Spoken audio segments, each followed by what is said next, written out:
मैं जो कहानी आप लोगों को बताने जा रहा हूँ, ये मेरे दोस्त हिमांशु के साथ हुआ था।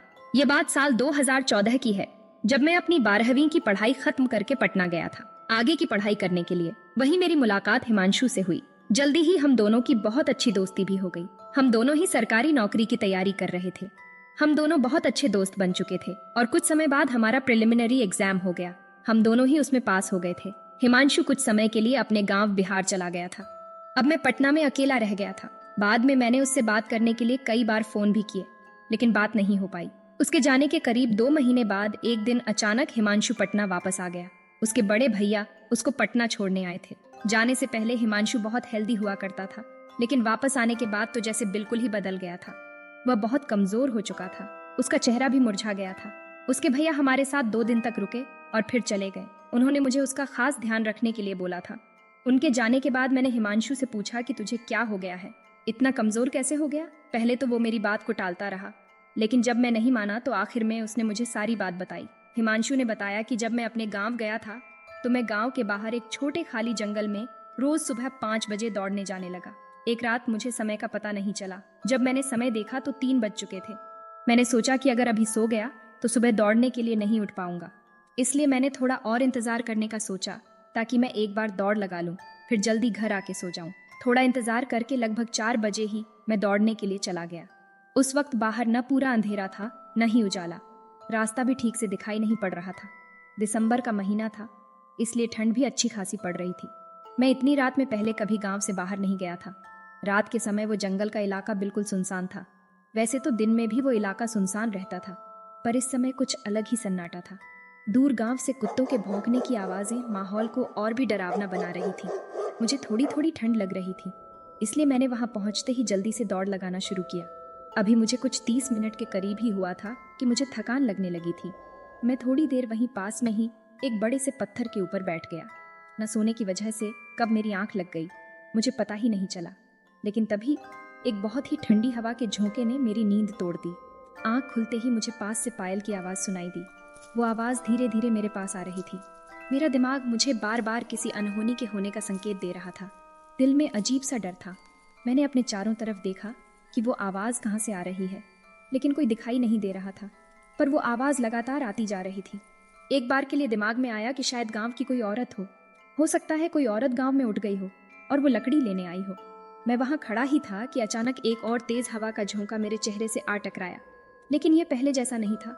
इस बार इस हवा में खुशबू थी, मदहोश कर देने वाली खुशबू, और मुझे न जाने कैसा नशा चढ़ा कि मैं उसी तरफ चल के जाने लगा जिस तरफ से वह आवाज़ आ रही थी।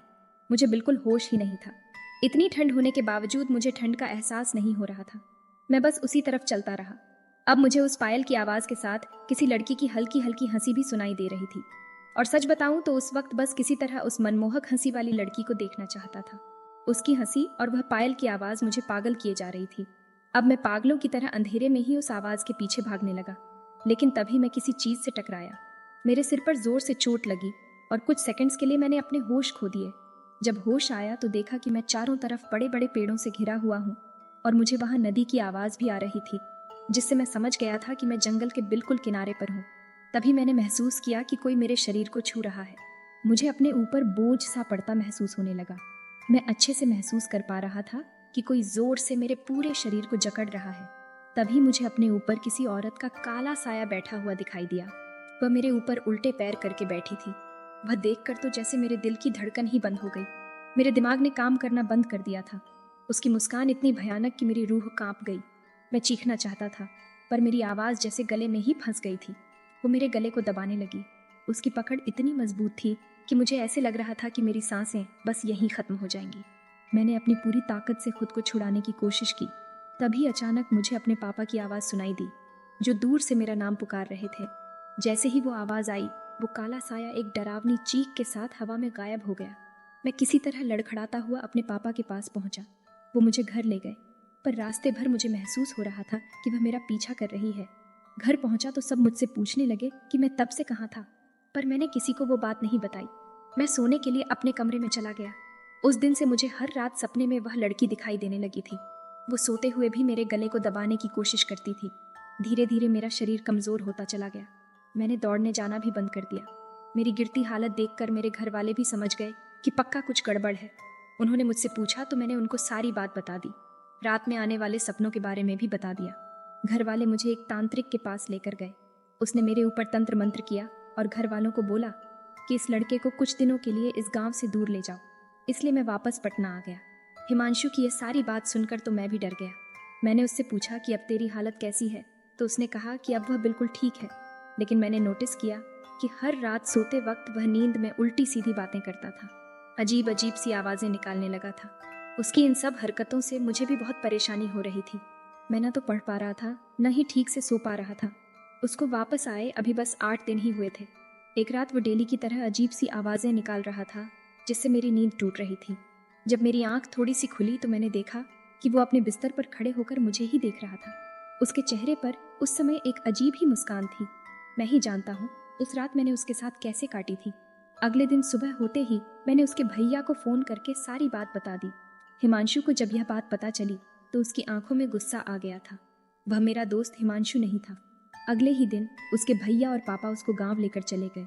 इन सब घटनाओं से मैं भी बहुत डर गया था, इसलिए मैंने भी वह रूम छोड़ दिया। उसके बाद मैंने कई बार उसको फ़ोन किया, पर उसका फ़ोन हमेशा बंद आया और उसके भैया ने कभी मेरा फ़ोन नहीं उठाया। मैं नहीं जानता कि उसके बाद उसके साथ क्या हुआ। अगर आपको ये कहानी अच्छी लगी तो वीडियो को लाइक करें, शेयर करें और नीचे कमेंट में अपने अनुभव भी हमसे शेयर करें।